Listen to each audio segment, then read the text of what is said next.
Hi, welcome to May's Diabetes Awareness Campaign. I'm Jessica Covington, Kentucky Hospital Association's Quality Program Pharmacist. Today we are joined by Kathleen Stanley, a certified diabetes education specialist and registered dietitian at Baptist Health Lexington, where she has practiced as a diabetes program coordinator for over 25 years. She has a master's degree in medical education. She has been in the diabetes field for over 30 years and published many articles, cookbooks on the topic, served as an editor for professional journals, as well as spoken at many national conferences and state associations. She has held many positions on national committees for the American Diabetes Association, Association of Diabetes Educators, and Academy of Nutrition and Dietetics. Her program currently offers diabetes education, diabetes prevention programs, and nutrition programs and exercise education to patients. Welcome, Kathleen, and thank you for this wonderful interview. Thank you for having me today, Jessica.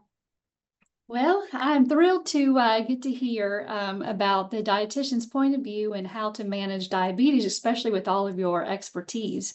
So, what would you say the best diet plan is for diabetes management? So we all love to talk about food, right? So hopefully today we'll get a chance to kind of explore that question. But really the answer is there's not one specific meal plan approach that works for everybody. Rather, we're leaning more towards recommendations that are towards healthy dietary patterns that, of course, can help manage blood glucoses, but also prevent additional complications such as heart disease and stroke and kidney disease and so on that can occur in diabetes. But there are several meal planning approaches that are evidence-based that have shown to improve blood sugar control. And that includes meal plans like the Mediterranean diet, the DASH diet, which stands for the Dietary Approaches to Stop Hypertension, carb counting plans, the MyPlate method, and vegetarian plans. And that's just a few of them, but those are probably the most popular and the most evidence-based. And they come from credible sources such as the Academy of Nutrition and Dietetics and the American Diabetes Association. So, talking about those plans, is there any sort of recommended foods to help the diabetic patients? Like if you say the DASH diet or the Mediterranean, is there any foods that the patient should go toward? Yes. So first and foremost, all foods can fit into a healthy meal plan. Gone are the days with going into a patient's room or sitting down with a patient and giving them a good foods, bad food list, because there's just so many things, not just food, that affects the blood sugar level, but it's how much food, how it was prepared, the timing of eating, the timing of medications, activity that the person's doing, much, much, much more. So the American Academy of Nutrition and Dietetics and the American Diabetes Association has made recommendations and are considered the best sources for giving out guidelines that you're asking about. But I think first we have to start talking about the macronutrients to answer the question. And the macronutrients are the three families of foods, if you will, and that's carbohydrates, proteins, and fat. And each one of these family of foods affects blood sugars just a little differently. But I think it's best to try to identify them first because I find there's often confusion as far as what's a carbohydrate or some foods that may have characteristics of both or all three groups.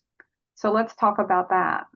Carbohydrate foods are not just breads and starches and sweets, but it also includes foods like dairy foods, fruit, fruit juices, vegetables, and those foods provide us with important nutrients like fiber, vitamin B, vitamin C, calcium, and many more nutrients.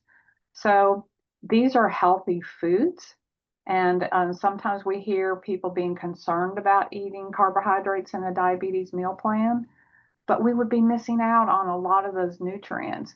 So a very low carbohydrate diet may not be a good recommendation because it could leave somebody without important nutritional intake of those micronutrients. So besides that, that's a large group of foods.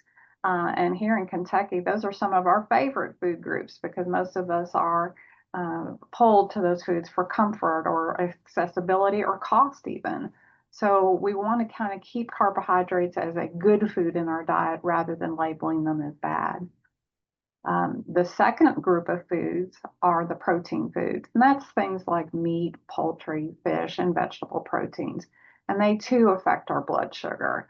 So we're going to talk about those a little bit more in detail as well. And then finally, the third family is the fat foods. And those are things like fats, butters, oils, gravy, lard, bacon, sausage, salad dressing, and all that. And they too are an important part of a healthy diet. We do need some fat in our diet. So again, the same thing applies. We don't want to never have any fat or cut our fats to zero. We need to have a proper balance of things. So with that background, let's talk about those carbohydrate foods. They get digested the quickest. So that's why they get a bad rap. But as I mentioned, proteins and fats also turn into sugar after we eat them. All food, when we chew it up, swallow it, and digest it, gets turned into that liquid fuel, glucose, that the body uses. The body only uses glucose, sort of like our cars out there in the parking lot. They only use gasoline for energy, and our bodies only use glucose. So it purposefully changes all foods into that fuel to be used for our body 24 hours a day. So it's that balance of micronutrients that we're going to talk about rather than labeling one food as better or bad or so on. And past that, there's not even just one specific percentage or target for these components that's good for everybody, because it truly needs to be individualized to the patient. There are general healthy recommendations for the macronutrients, such as the RDA recommends healthy adults to have a minimum of 130 grams of carbohydrate a day. But research has shown that not just the total, but it's important to be consistent with the amount of carbohydrate you take in each day and spreading it out over your day's intake of food for people with diabetes to prevent high blood sugars as well as low blood sugars. And for protein foods, overall, the guidelines from ADA and ANDE recommend protein intake, but making them lean choices and preparing them low-fat ways like baking, broiling, grilling your meats, choosing vegetable proteins as alternatives once in a while. And then, of course, we want to make sure that for general nutrition, we're getting fresh fruits and vegetables and whole grain foods when we have the option. So there's a lot of different general guidelines that are out there that can fit nicely into a diabetes meal plan, but not only help blood sugars, but help with other nutrition issues. It can help with lowering your risk of heart disease. It can help with lowering your risk of certain types of cancers. It can keep your weight down. So this sort of meal planning approach may be more acceptable to follow long term, which is great, which is what we want, because a meal plan isn't going to work if you don't follow it, right? And these sort of meal plans that we've talked about, they do allow sweets and treats, if you will. But again, it's part of a balanced meal approach. And then we also want to recommend for people with diabetes to talk a little bit about sodium. It is generally recommended to keep sodium intake modest, aiming for about 2,300 milligrams a day, 2,300 milligrams a day, yeah. And people usually consume about 3,500 a day. So that's a lot more than we actually need. So if we think about the macronutrients and sodium, that's a lot of things to go over and work with somebody about. And that's best discussed in a nutrition counseling session with a dietitian. Because on top of just trying to figure out your macronutrient and sodium needs, because those with hypertension may need a lower amount of sodium than those who do not have that problem. And those with heart disease may need a lower amount of fat and so on. We also want to consider physical needs, how active a person is, as well as issues about your lifestyle to make those recommendations. Cultural foods, are they part of your life? Do you have proper access to fresh fruits and vegetables, or is your neighborhood only restricted to maybe a quickie mart to buy your food? Finances. Food is expensive nowadays, and it's important to talk to people about food budgeting when you're giving recommendations about food rather than just the blanket approach. And of course, whether or not they cook at all at home or maybe just once in a while. There was a recent study by Forbes magazine that showed that almost 60% of people's food budget is now being spent on food prepared outside the home. So it's very important that a nutrition plan takes that into consideration too, rather than saying you can't eat out anymore. There's nothing healthy to eat out there. So all those things have to be addressed. So that's a very long answer, and it just keeps confirming that again, the one size doesn't fit all, and there's many aspects to it. So as dietitians, we no longer hand out calorie plans or just a low carbohydrate food list or a don't eat list because of all those different things to take into consideration. And also, I think it's important to focus on the positive. In a counseling session, we prefer to talk about what a person can eat and what might be helpful to eat versus providing just a list of restrictions. Because honestly, I want them to have a positive relationship with food so that we don't develop negative food associations, which could lead to not following the guidelines, so let's be honest, or frustration or dissatisfaction. And it can also lead to disordered eating. So that's a long answer, but all those things need to be taken into consideration and individualized to the patient. Well, that's really interesting, especially about the journal article you had mentioned about 60% of the patients actually eat out. So I guess this is kind of a twofold question. Are there any food items that I know you had mentioned, you try not to give them a list, but that they should not eat? Or is it okay to eat something just all in moderation? Great way to answer that. Yeah. So we would talk about limiting rather than total avoidance.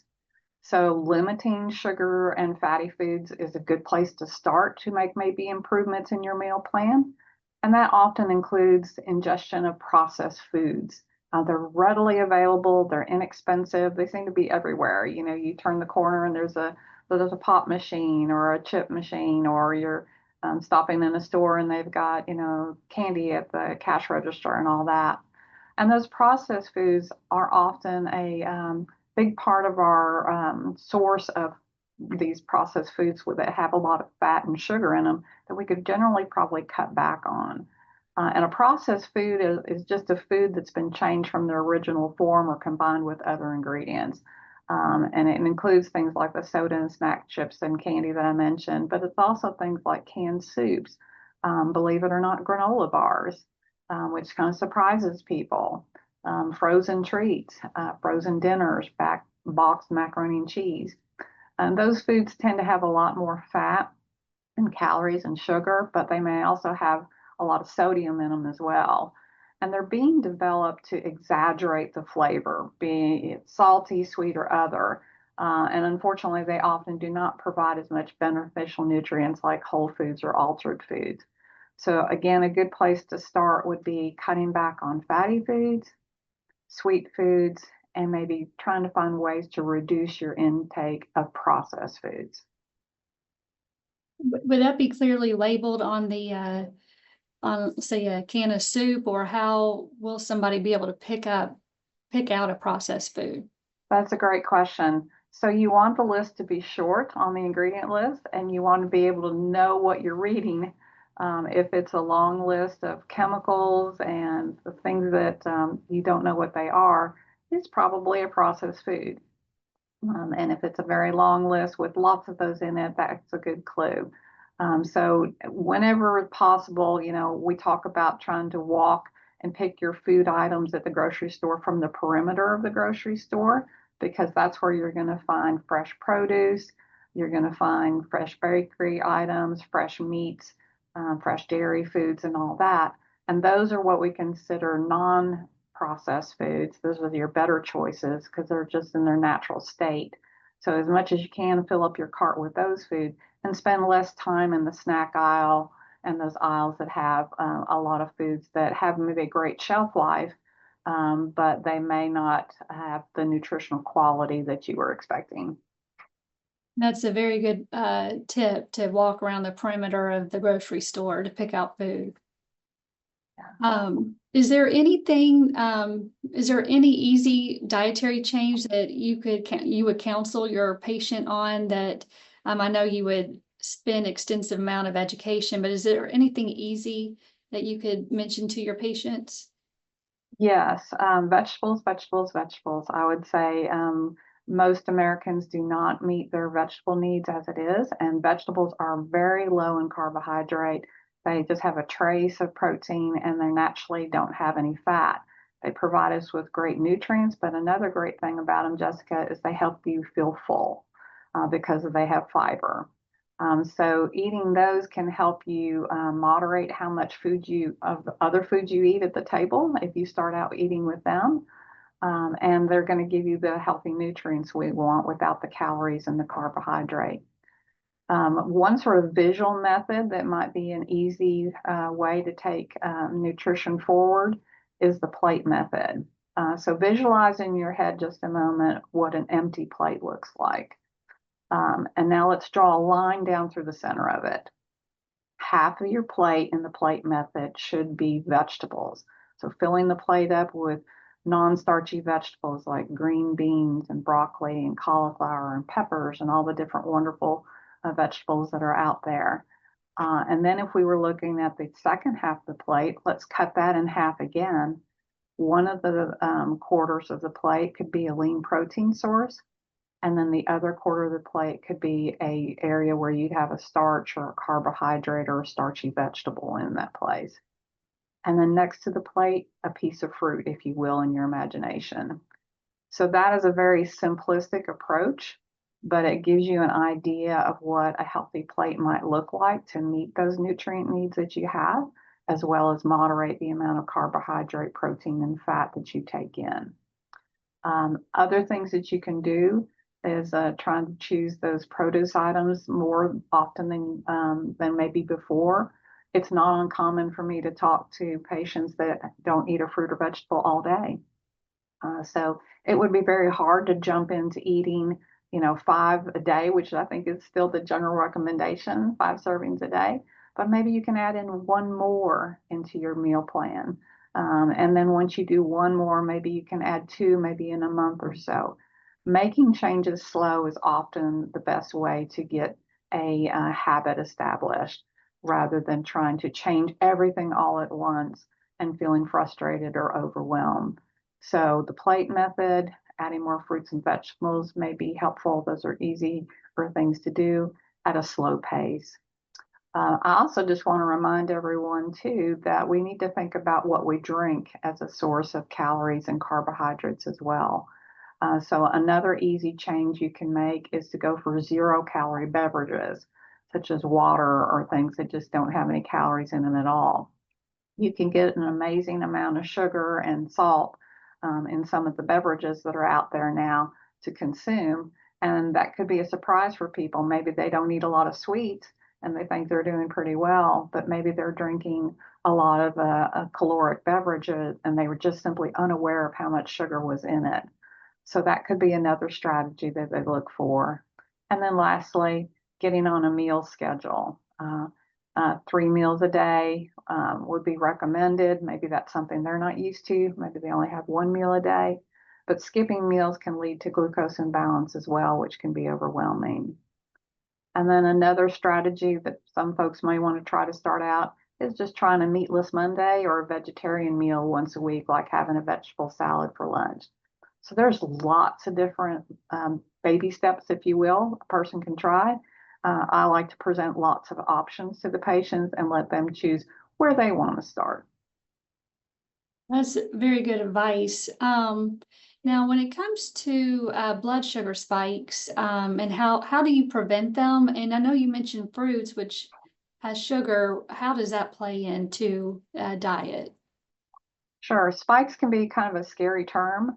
Of course, all food turns into sugar, but if we were to chart how food changes our blood sugar throughout the day, we would want that chart to look more like waves on the ocean with gradual rises and falls versus a mountain range with steep ups and downs. And here's some tips maybe to help kind of prevent that from happening, getting closer to that ocean wave look.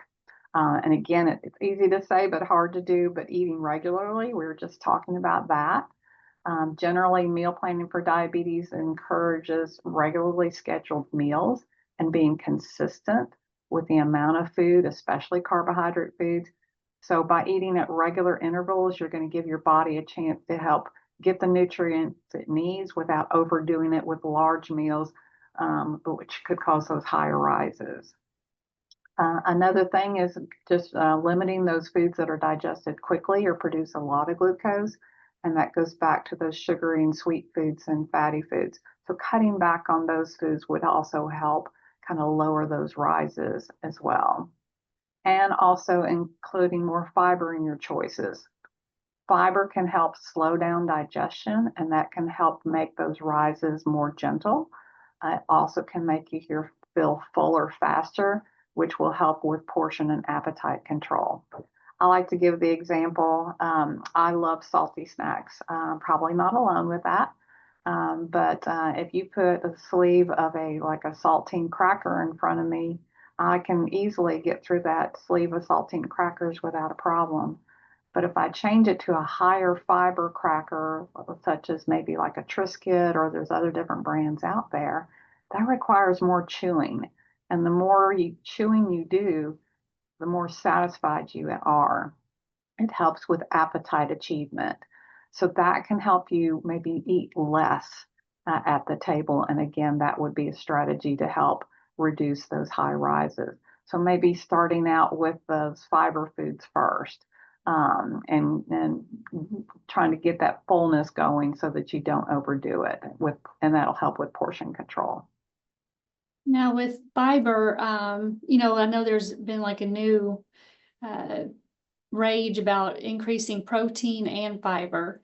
Is there a limit on that per day? And then also, how do you even incorporate fiber? Like, how would I know how to pick that out? Sure. So for fiber, the American Diabetes Association recommends about 14 grams per thousand calories if you have diabetes. And the USDA is similar to that. It's roughly about 25 grams for women and roughly about 35 grams for men. As we talked about, benefits of fiber can help you feel fuller faster. It can help kind of ease those high rises after meal, but it also can help with digestion and creating a healthy microbiome in the gut, which we're learning much more about, which has lots of advantages for our health, for our bodies as far as immune systems and regulatory mechanisms in the body. So to get to that fiber target, you can pick fresh or frozen fruits rather than canned. Choosing as much fresh vegetables as well. Berries and nuts are excellent sources of fiber, as are dried beans, legumes, peas, lentils, and other whole grain products. But I will caution patients to let them know it's important to know how to read the label to make sure they know that they're getting what they expect. Such as you could buy a bread or a cereal that's dark brown in color and maybe has a wheat shaft on the marketing label, but it doesn't necessarily mean that it's going to be a healthy choice or contain the fiber that they are seeking. Many times I've gone into grocery stores and I've picked up loaves of bread, and the brown color is misleading. It may not have any more fiber in it than the white variety. So they need to look and learn how to interpret a label to make that best choice. That's true also with pastas and cereals. I was looking at a box of whole grain pasta recently, and it had 3 times the amount of carbohydrate than just a regular pasta. So that may not be the advantage that you were looking for. So you do have to be a savvy consumer. So again, those sort of grains are very processed. So those whole grain pastas are considered a processed food. So you have to really look to see what you get. So again, kind of stick with those natural sources of fruits and vegetables, and when possible, whole grains. And then for protein, you bring up a very hot topic with this. In the last several years, protein has been the buzzword, and it's been a big moneymaker for food companies. Food manufacturers are adding protein to everything. And there's lots of different protein powders and drinks being advertised to all ages, even children. But in an article by the Harvard Medical Journal, they noted that people are generally eating more protein than they need here in America. Keep in mind that protein foods still change into glucose, and that's a common myth. Some people think that only those carbohydrate families of foods do, but eating too much protein or calories from any source could be converted into extra calories or fat in your body. And also protein foods like meats, dairy foods, and nuts, they come with fat with them, which can add more calories, raise blood glucose, and possibly raise cholesterol levels and lipid levels in the blood. Now, there are some special populations for those who are frail, malnourished, or athletes, or pregnant women and children, when protein needs may need to be increased to meet their needs.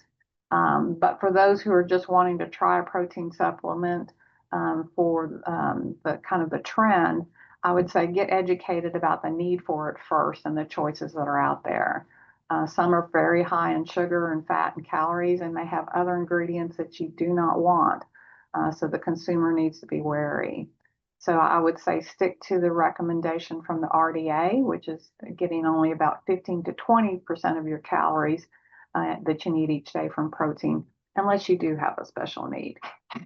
Well, that's an interesting, very interesting topic. Like you said, it's the craze. Get that protein in. Yeah. Yeah.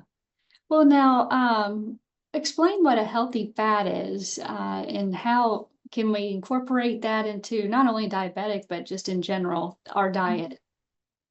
Sure. So we need some fat in our diet, as we talked about before, but we also recognize that fat can raise your blood sugar, be it slower than carbohydrates and fat, but it can make a big impact on your blood glucose control.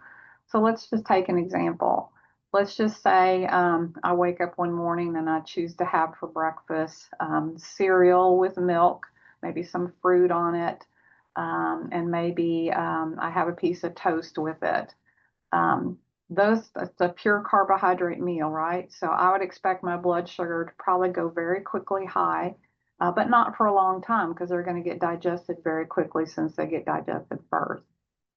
Compare that to maybe a meal that I have sausage, eggs, bacon, and maybe a biscuit that's very high in fat.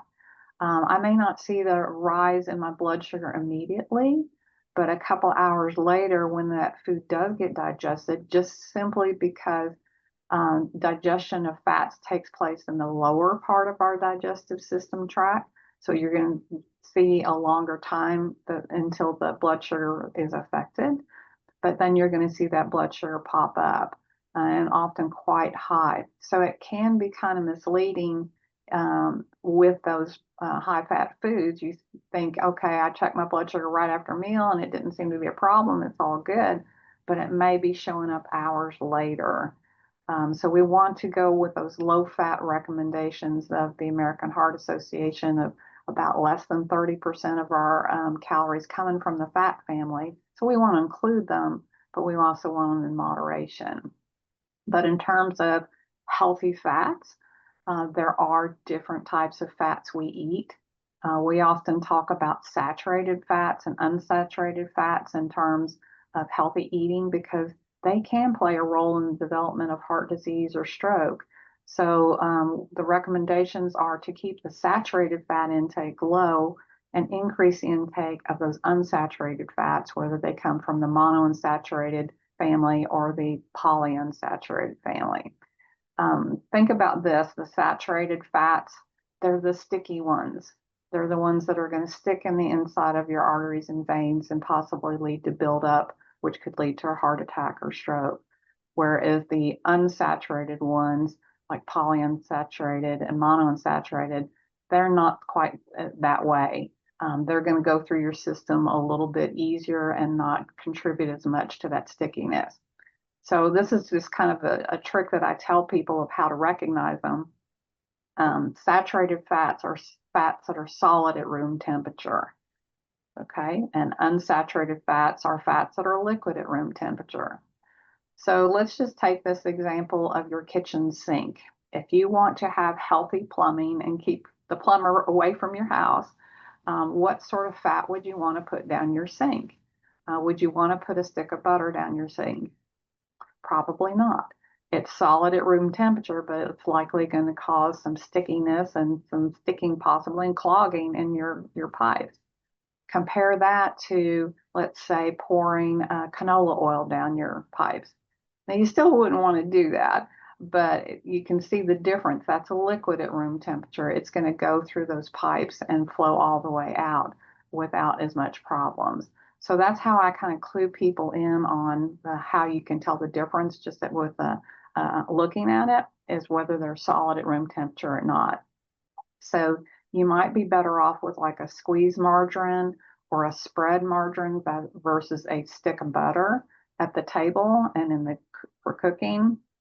And then in cooking, try to go with a liquid fat rather than shortening or lard when you're doing food preparation. So using canola oil, olive oil. There's many different types of great saturated oils out there to use that would help you meet those goals.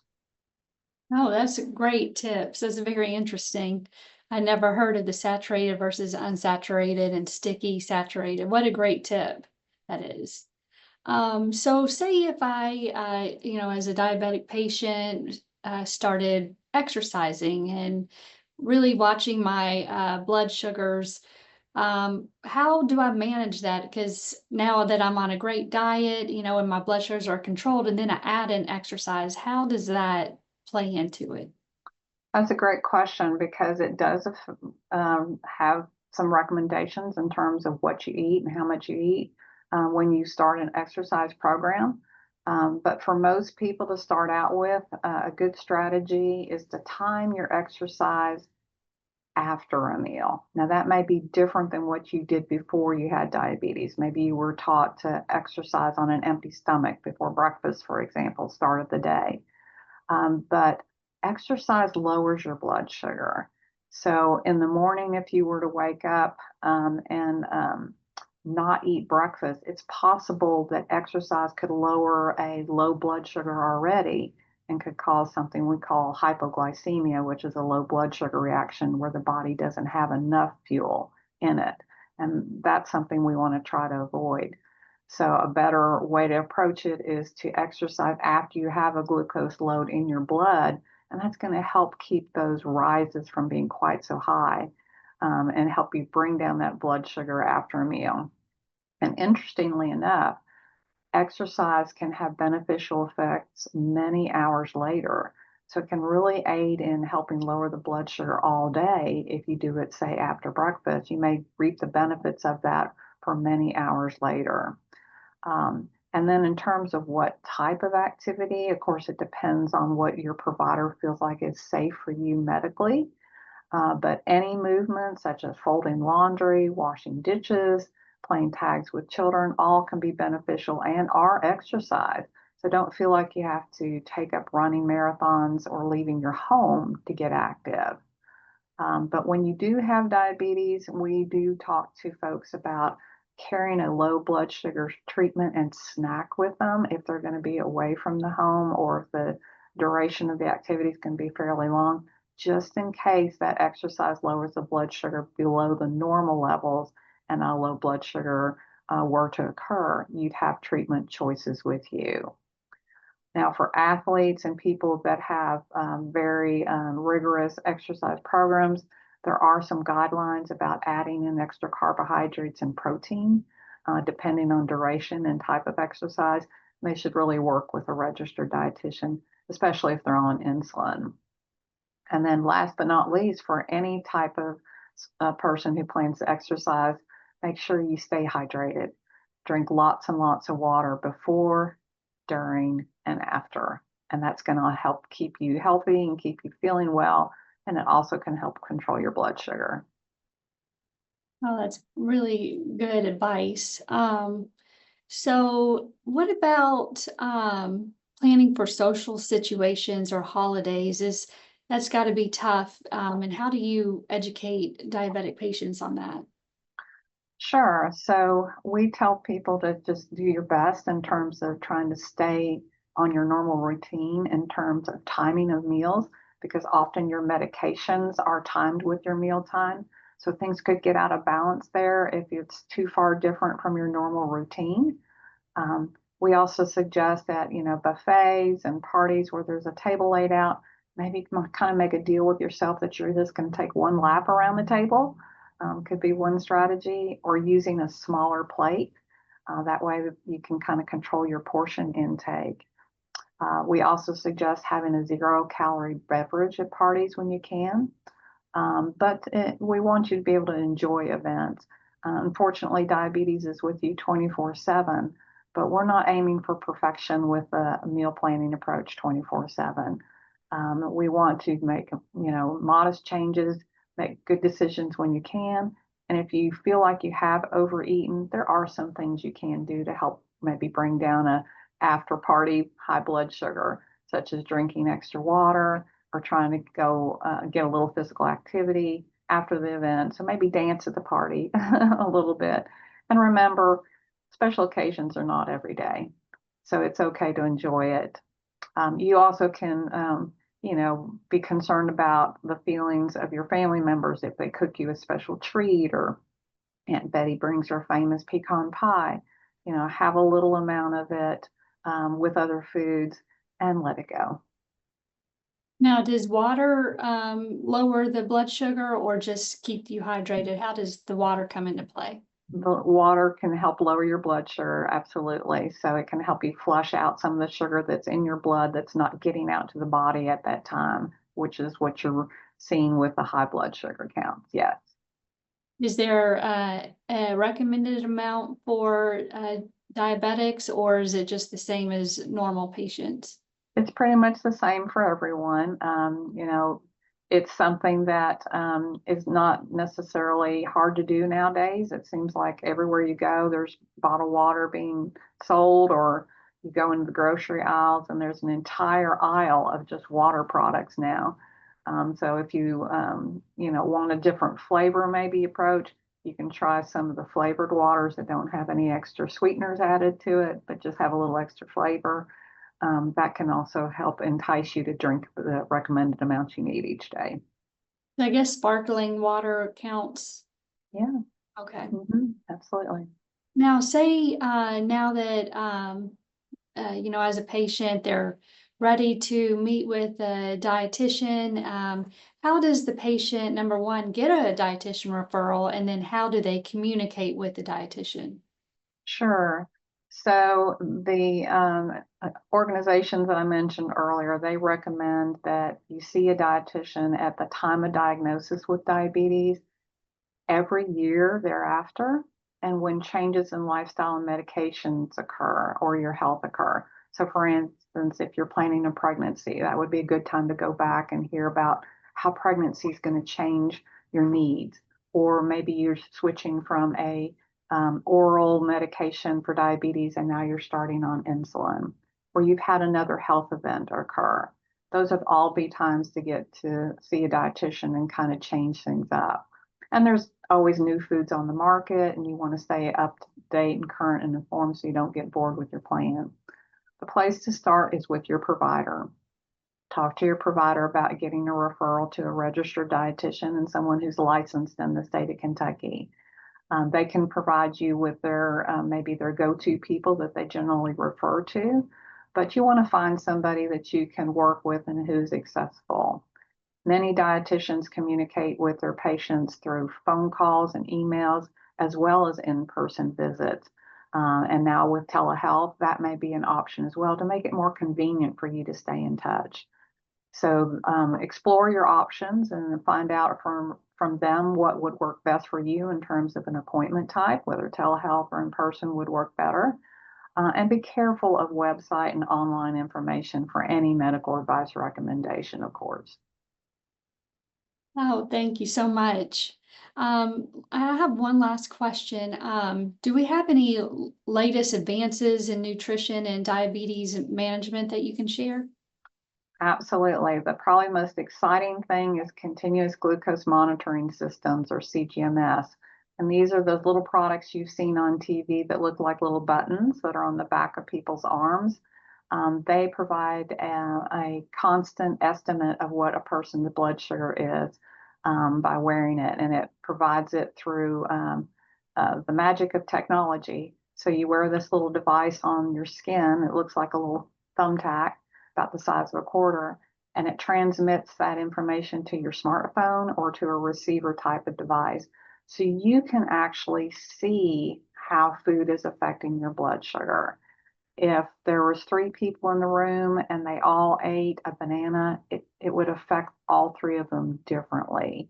So this is going to give you that tool to be able to know for sure how that food affects your blood sugar.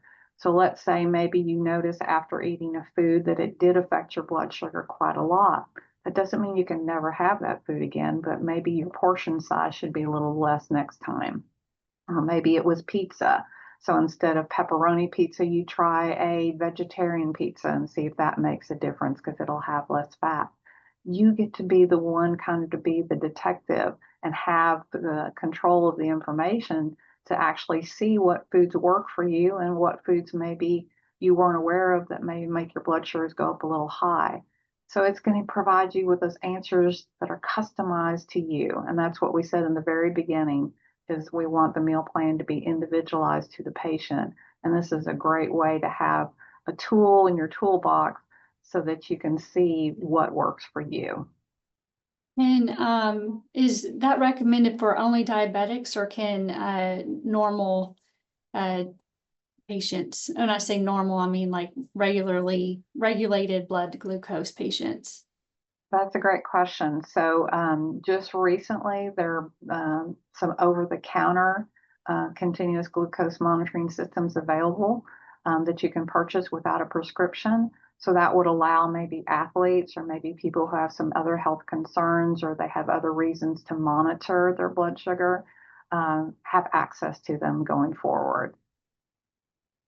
Well, this has been a fantastic interview, and I've learned so much just by your answers for all the questions. And I really appreciate you taking your time to educate all of Kentucky about diabetes and diabetes care. It was very informative. Well, thank you for having me today. You're welcome. And thank you on the behalf of Kentucky Hospital Association for joining us this month for Diabetes Awareness Campaign. Thank you.